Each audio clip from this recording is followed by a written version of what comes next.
Hi everybody, it's Az here from HeelvsBabyface. So at San Diego Comic-Con today, some big movie trailers are dropping, none more so than the Batman v Superman Dawn of Justice one. I'm a massive Batman fan, I'm a huge Superman fan as well, and to be perfectly honest with you, I'm an all-round massive DC fan.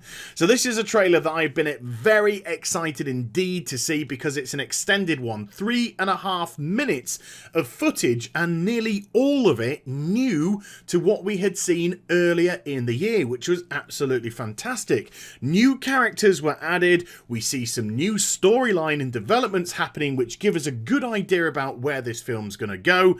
So let's dive straight in and see what we can get our grubby mitts on. So the first pieces of footage are seen outside of Capitol Hill, where Superman arrives with quite a bit of flair. One thing that we do notice with the signs, they are very anti-Superman. In actual fact, I think they have been purposely recreated to look very similar to the Westboro Baptist Church signs when they go out and preach their hatred and picket stuff. I think there's a lot of colourings that seem to be very similar in those signs, and I also think that is meant to be very purposeful as well, because it's indicative of how people can be very close-minded and very judgmental without having any room for movement, any room for change or for growth in this. But the people who are outside with their Earth belongs to human signs and Superman is an illegal alien isn't indicative of what we are going to see throughout the course of the trailer. We're going to see plenty of people that are worshipping him as a god too. So there's a lot of contrasts which we are going to see, very blatant and obvious contrasts which we're going to see in the trailer. Then we get our first good look at the Superman costume. Henry Cavill looking very stern as Superman. You know, okay, he can't crack a smile here. This is quite a deep event that he's going to on Capitol Hill. It looks like he's answering questions based on the destruction of Metropolis and exactly how responsible he is for that. But we get to see the grandiose S on his chest, looking a little bit lighter than the Man of Steel. There's definitely still some kind of filter across the screen then. It would be great if they remove that filter for Superman scenes. I don't mind the filter going in for the Batman scenes because he's meant to be dark and gritty and even brings Superman down to that dark and gritty level. But when Supes is on his own, I would like to see that filter removed. I'd really like to see that bold blue, bright red, and also that very stark yellow as well coming from his emblem. But he's looking cool. He's looking as if, you know, he's got his work cut out for him. And as he enters Capitol Hill, he's greeted by Holly Hunter. Now, she's going to be playing a US Senator in this film. What I found very interesting by the way that they show her off, she seems tired. She seems drawn. She seems a little bit disheveled. Not, you know, physically, but mentally feels a little bit disheveled in how she's speaking. So was she the senator that actually governed the seat in Metropolis? You know, has she lost a large proportion of her constituents due to what's happened here? I think there might be a little bit there going on. Possibly not, but it's an idea at least. And what we will see later on is Lex Luthor will start to get in her ear sometimes as well, which lends the fact that is Lex Luthor going to use what seems to be some tragedy surrounding this US Senator to push forward his own goals, to push forward his own agenda, to manipulate her, to use her power within the US Senate to go against Superman. Quite exciting stuff to start with, even with only those few frames. So we get our first look at Ben Affleck's Bruce Wayne here. Definitely a much older Bruce Wayne. It's great to see lots of grey in the hair, crow's feet really quite prominent on his eyes as well, screaming into his phone as the building in front of him is literally being torn to pieces by what appears to be heat ray. So I think this scene is a flashback. I think Bruce Wayne was physically in Metropolis as the fight went down between General Zod and Superman, and the building in front of him is Wayne Financial, and it comes tumbling down. We see Bruce charging into a smoke cloud as it comes clattering to the floor, again reaffirming America's own fears of domestic terrorism and also the similarity between this and 9/11. Don't don't get too upset, people. It's a metaphor. He's not trying to exploit it. It's literally just a metaphor for everything which kind of Americans are worried and nervous about in present day society. We then get to see what appears to be, and I think this is Alfred in the foreground, but appears to be a derelict Wayne Manor. How it's been destroyed, we do not know. Has the Joker done it? Did Bane do it?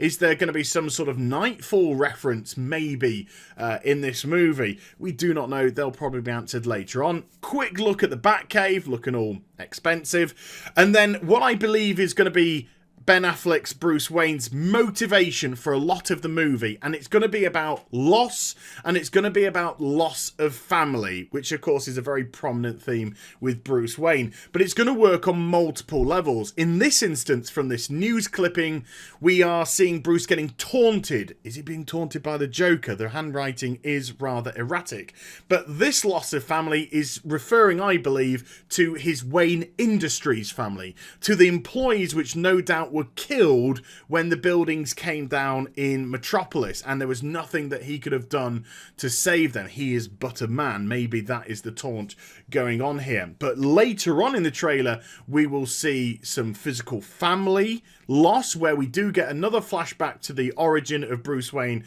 as his parents are murdered in front of him. Jeffrey Dean Morgan taking on the role of Thomas Wayne and looking absolutely fantastic. He is, of course, of both Watchmen and Supernatural fame. And then the most contemporary loss, which focuses more on Batman than Bruce Wayne, which is this costume here. This is the Robin costume, and it is being written on and graffitied by the Joker, which kind of points to the fact that this is likely Jason Todd's costume, the second of the, well, multiple Robins that we've had. He was kidnapped by the Joker in an attempt to rescue his real mother, and then beaten to death rather viciously with a crowbar, although he's now back, because, you know, when are you ever going to die in comics? But it looks like in this universe he's dead, he's staying dead, and that's another loss to add. So that's three major losses which Bruce seems to be focusing on. Family, Bat family, and then, of course, Wayne Industries family. We then get to see the juxtaposition of the two main protagonists. There's a voiceover from Alfred as he talks about the rage consuming people and turning good men cruel. I absolutely believe that he's talking about Bruce Wayne's Batman here, and not about the potential for Superman's godlike figure to turn on mankind. And that's really kind of personified as we see a beaten to a pulp criminal being chained to a wall, literally branded by Batman as the police come to arrest him. In stark contrast, we have Diane Lane returning as Martha Kent, and she's talking to her boy, and she's saying to him, look, be their hero, be their saviour, be their idol, be their monument, or just don't do anything at all, because you don't owe the human race anything. Which is actually a hopeful message, because what she's trying to say to her boy, to Clark here, is if you want to go out and save people, if you want to go out and help the world, then this is completely on you. This is your decision. This is your altruism coming out. This is not because you want accolades. This is not because you want worshippers. This is because you literally want to help people. And of course, Superman is the message of hope. We also have Lois Lane touching him up a little bit as well to reaffirm those ideals. Interestingly enough, we then seem to have a subjugated Superman kneeling down in front of Lex Luthor, who seems rather happy by it. Supes, by the way, not too impressed at all by the look on his face. I don't know if this is some sort of play on the kneel before Zod, and he's kneeling before Lex instead, which was one of the big things of Superman 2, but how Lex has got him into this situation remains to be seen. Couple of really cool images now. Firstly, we see Tao Okamoto as Mercy, who of course is Lex Luthor's right-hand woman. Behind her, a couple of soldiers pushing what appears to be General Zod's coffin. We even get a sneak little look as they open up the body bag to reveal him. What they're going to do with his body, I don't know. Maybe find some weaknesses to use against Superman, or just for their own nefarious ends.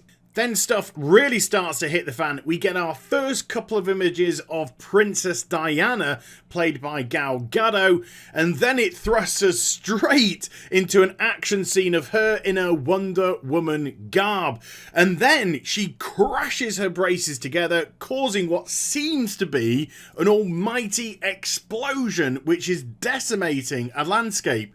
I think this is a clever bit of editing though. I don't think this explosion that it goes into is actually a result from her crashing her braces together. I think it's got something else to do with the movie. Still, cool edit, really nice indeed. But then it goes straight into Desert Storm Batman fighting against this army of Superman soldiers, which we've seen before in other trailers, with the voiceover quite interestingly showing Alfred telling Bruce Wayne that he is not our enemy, and he, I think, is referring, of course, to Superman. So is Batman really in the wrong here? Has he jumped to the wrong conclusion? Has he got the wrong end of the stick? And is he actually fighting against Superman for all the wrong reasons? Not worried about any of that quite yet, because Kryptonite. Yes, we see Lex Luthor